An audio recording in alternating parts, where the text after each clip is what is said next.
할렐루야, 박원철 목사입니다. 또 하루가 시작되고 우리 아버지의 그 크신 은혜가 저와 여러분들의 삶을 인도해 주실 것입니다. 이 시간에 한번 같이 우리 머리를 숙이고 이 세상 구름이 일어나서 우리의 마음을 어둡게 하기 전에 우리의 마음을 주 앞에 드리면서 잠시 한번 하루를 여는 기도를 같이 드렸으면 좋겠습니다. 그리고 하나님의 말씀을 받겠습니다. 오 살아계신 하나님 아버지 감사합니다. 이 아침에도 우리의 자는 육과 영을 깨우시고 사신 하나님 앞에 우리를 세워 하늘 백성으로 사는 은혜를 허락해 주시니 감사합니다.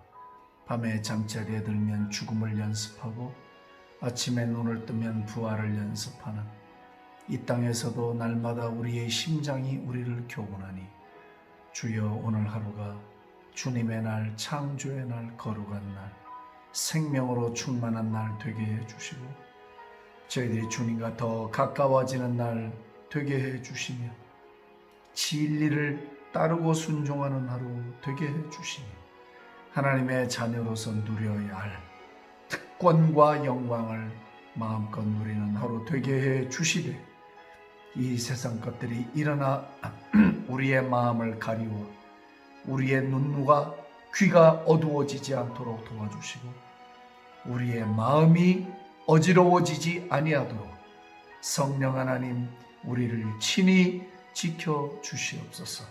시간도 말씀 앞에 설 때에 진리의 영이신 성령께서 저리 한 사람 한 사람의 마음의 귀를 열어 주의 생명의 말씀을 듣게 해 주시옵소서.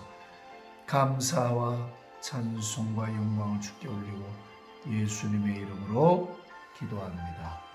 아멘.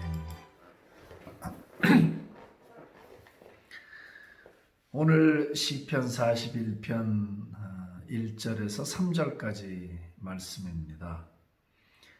가난한 자를 보살피는 자에게 복이 있으며 재앙의 날에 여호와께서 그를 건지시리로다.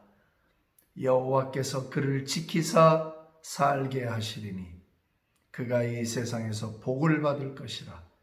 주여 그를 그 원수들의 뜻에 맡기지 마소서.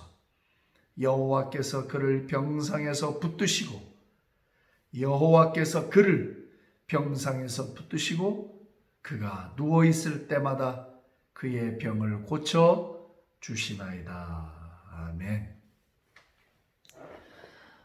말씀을 전하면서 마음속에 약간의 생각이 좀 있긴 있습니다. 왜냐하면 자칫 잘못하면 이 말씀대로 안 된 케이스들을 떠올리기도 하고 그런 일이 내 주변에 있을 수도 있습니다. 그럴 때마다 약간의 혼동을 느끼는 것도 사실입니다.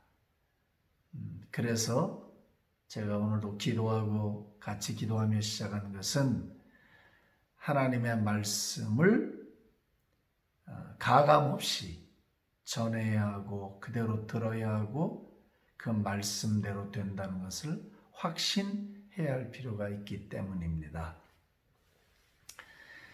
가난한 자를 보살피는 자에게 복이 있으며 재앙의 날에 여호와께서 그를 건지시리로다.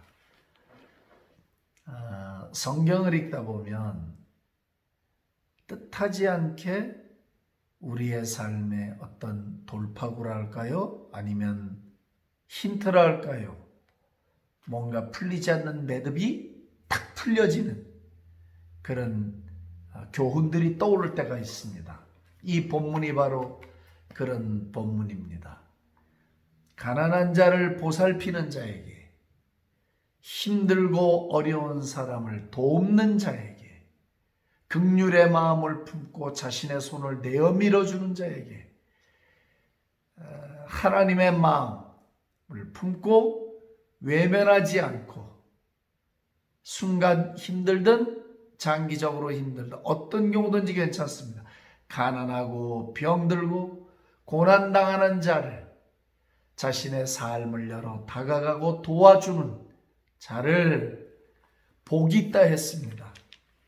그리고 재앙의 날에, 문제가 생기는 날에, 환난 날에, 삶을 살다가 닥치는 절대절명의 순간에 주께서 저들을 구원시켜 주신다고 말씀하십니다. 일단 아멘부터 하겠습니다. 아멘. 제가 말씀드렸죠. 아니 목사님, 이렇게 살면서도 죽은 사람 많이 봤습니다. 안 건져주시던데요. 죽는 것도 하나님 뜻인가 봐요. 그렇게 말할 수 있어요. 틀린 말은 아니지만 잘 생각해서 이 본문의 말씀을 받아야 합니다. 불쌍한 자, 가난한 자를 돕는 자들 복이 있다. 자, 제가 잠언 19장 17절 말씀을 좀 읽어드리겠습니다. 잠언 19장 17절. 가난한 자를 불쌍히 여기는 것은, 잘 들어보십시오. 가난한 자를 불쌍히 여기는 것은 여호와께 구워드리는 것이니 그의 선행을 그에게 갚아 주시리라 했습니다. 가난한 자를 불쌍히 여긴대요. 도와준다는 말이죠. 불쌍히 여긴다는 말은 생각만 그렇다는 뜻이 아니고 실제적으로 자신이 소유로, 자신이 갖고 있는 무엇으로 돌보고 도와주었다는 뜻이에요. 그런 행위는, 그런 선한 행위는 여호와께 구워주는 것이다. My goodness. 하나님께 우리가 뭘 빌려주는 거래요. 구워주는 거래요. 그러면 하나님이 나에게 빚진 자가 되는 거잖아요. 이런 생각 한번 해보신 적 있으세요? 어떻게 목사님, 하나님이 나에게 빚진 자가 될 수 있습니까? 그런 인간적인 생각을 내려놓으시고 말씀 앞에 그냥 팩트만 갖고 서보자 말이에요. 가난한 자를 불쌍히 여기고 도움받아야 될 대상, 그때그때마다 도움이 필요한 사람들에게, 오갈 곳이 없는 사람들에게, 마음이 낭망한 사람들에게 그 도움, 빵 하나, 식사 대접 한번, 아니면 자신의 호주머니에서 얼마를 열어서 물질적 도움을 준다.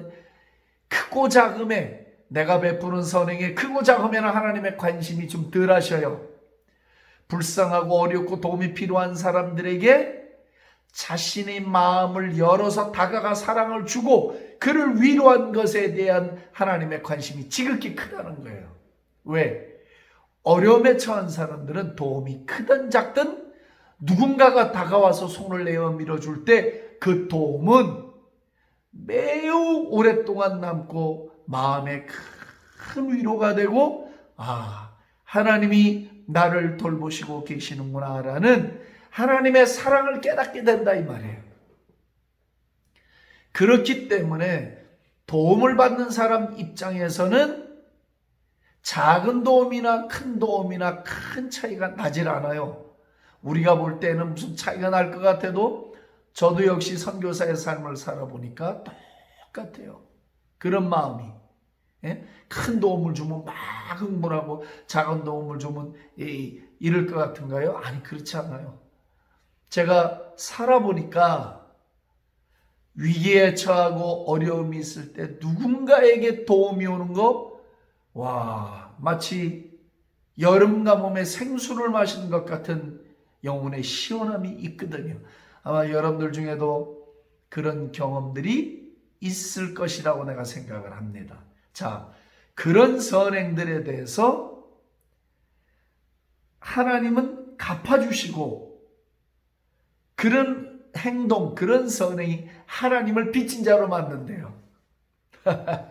무슨 말이에요? 하나님이 우리에게 무엇인가를 갚아주셔야만 되는 위치가 되신다는 거예요. 하나님이 빚졌어요. 여러분들이 지금 혹시 선행을 행하고 계시다면 Don't stop. 중단하지 마시고요. 계속 하십시오. 어려운 자, 도움 필요한 자를 외면하지 말고 감동을 주시고 필요를 보여주셨을 때 그것이 어떤 도움이든 관계가 없으니 도움을 필요로 하는 사람이 혹시 그 사람의 몸을 입은 예수님일지 누가 알아요? 부지 중에 천사를 대접한 아브라함이 있더라고요. 우리가 하는 행동 작은 거 하나하나가 인간들이 보기에는 작아 보이지만 저 위에 계신 저분이 내려다보실 땐 작은 것이 아니에요. 귀한 것이에요. 우리는 크냐 작냐를 따지지만 하나님께서는 이게 귀한 것이냐 아닌 것이냐에 관심이 있단 말이죠. 계속해서 선행을 베푸십시오. 그러면 여러분들의 삶에 어떤 일이 벌어지는가? 여러분들의 삶에 도움이 필요할 때, 여러분들의 삶에 돌파구가 필요할 때, 여러분들의 삶에 은혜가 필요할 때 하나님께서 빚을 갚아줘야 되는 채무자의 입장에 서셔서 우리의 삶에 도움을 주신다는 거예요. 와, 믿습니까 여러분? 나는 이 말씀을 믿습니다. 자, 멀리서 예를 들 것도 없습니다. 저는 제 삶이 지금까지 그래 왔습니다. 제가 도움을 받은 거 선교사가 돼서 살아가면서 목회자로 있을 때도 맞아요. 도움을 받은 게 너무 많아요. 정말 이 수를 헤아릴 수 없을 만큼 많은 분들에게서 사랑과 도움을 받았어요. 그래서 잊지 못해요.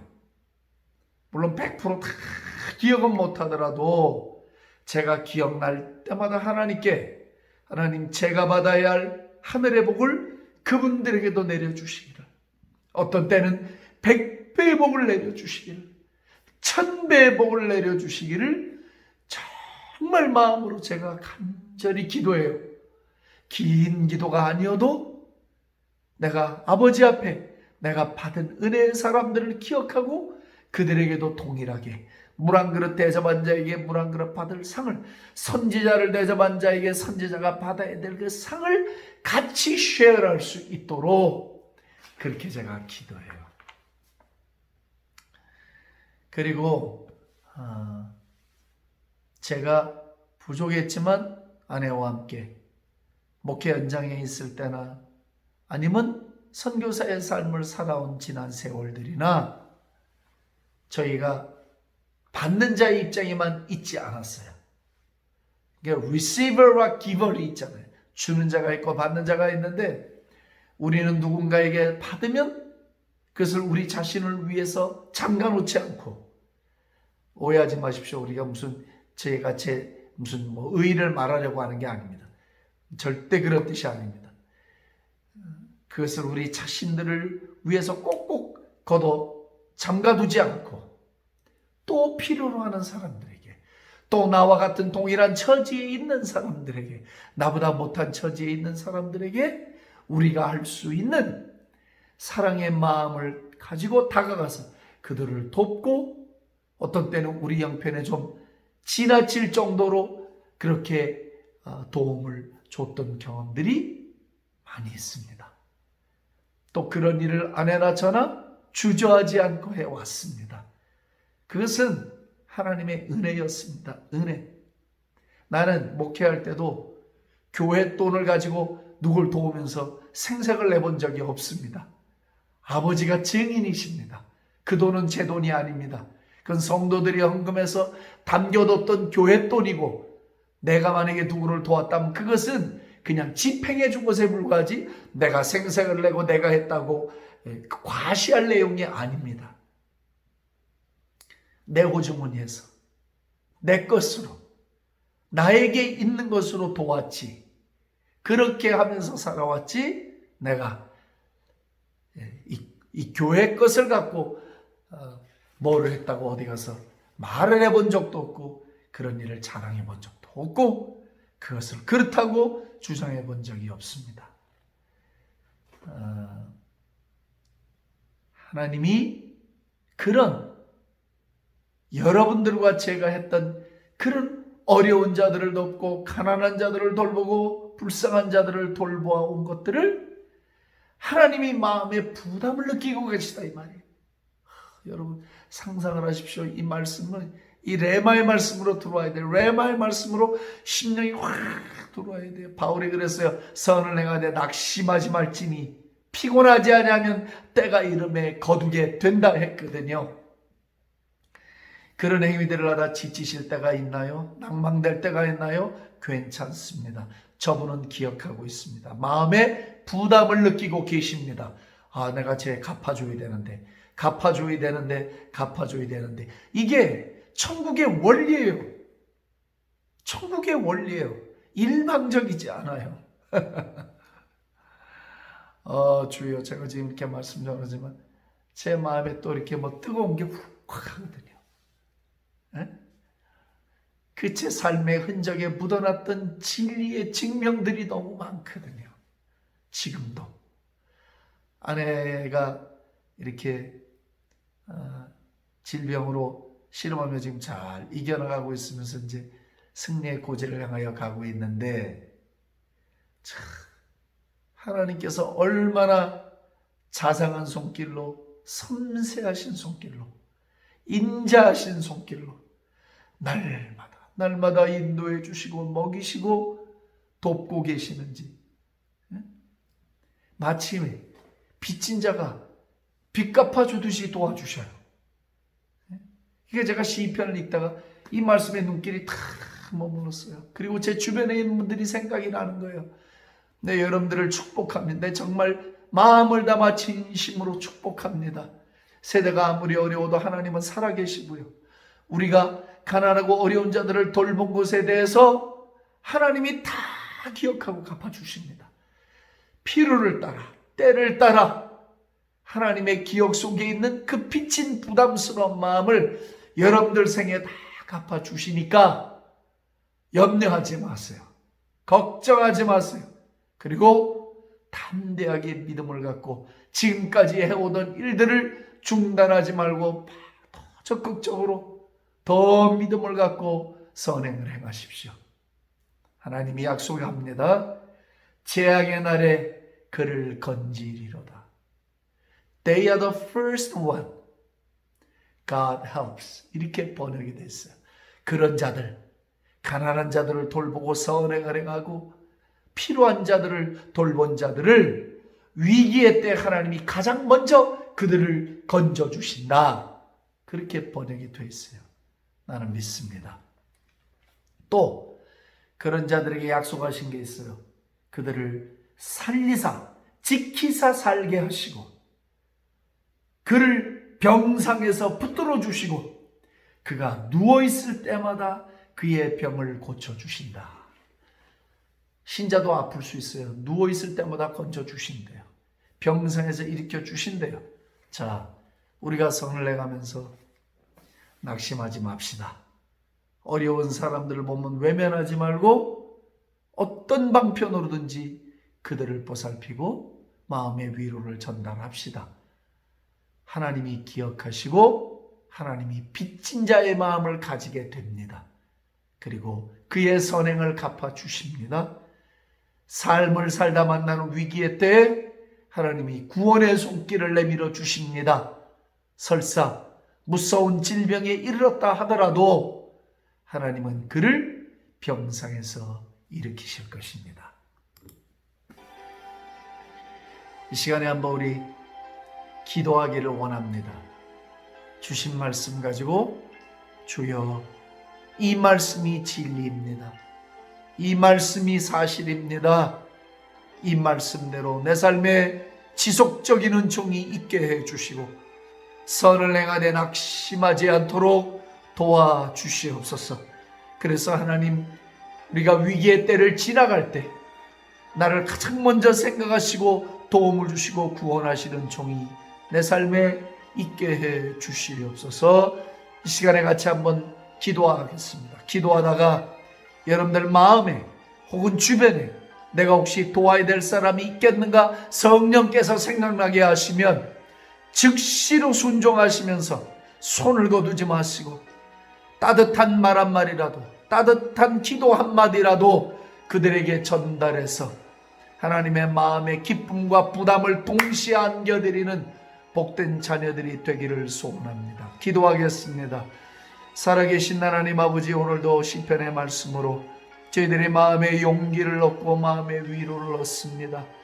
불쌍하고 가난한 자를 돌보는 행위는 하나님이 기억하시고 하나님께 구워주는 행위가 된다 하셨습니다. 그리고 하나님 그 선행을 갚아주신다고 약속해 주셨습니다. 재앙의 날에는 우리를 건져주시고 병상에 누워서 몸이 아플 때는 저들을 또한 고쳐 일으켜 주신다고 약속을 주셨습니다. 오 하나님, 우리가 선을 행하되 낙심하지 말아야 될 이유가 여기에 있음을 고백합니다. 내 아버지, 우리들의 좋은 아버지, 이 말씀을 듣는 많은 성도들의 사정을 이 종이 다 알지 못합니다. 어떠한 삶들을 사시고 있는지, 어떤 여정을 겪어왔는지, 지금 어떤 자리에 있는지 저는 도무지 알 방법이 없습니다.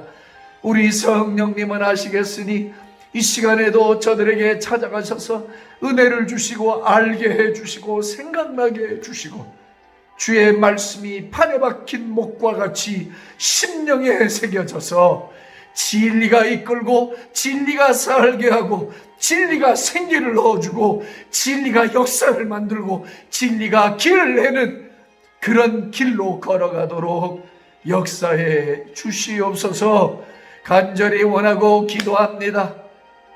사람 돌보는 일, 사람을 외면하지 않는 일, 어려운 자를 돌보는 일, 마음을 닫아 걸지 않고 마음을 열어 도움을 내어주는 손길들마다 하나님이 복에 복을 내리시고 환난의 때에도 감추시고 인자로 보살펴 주시고 때가 이름에 하나님의 마음의 부담이 우리들의 삶의 복으로 나타나고 형통으로 나타나도록 은혜를 내려 주시옵소서.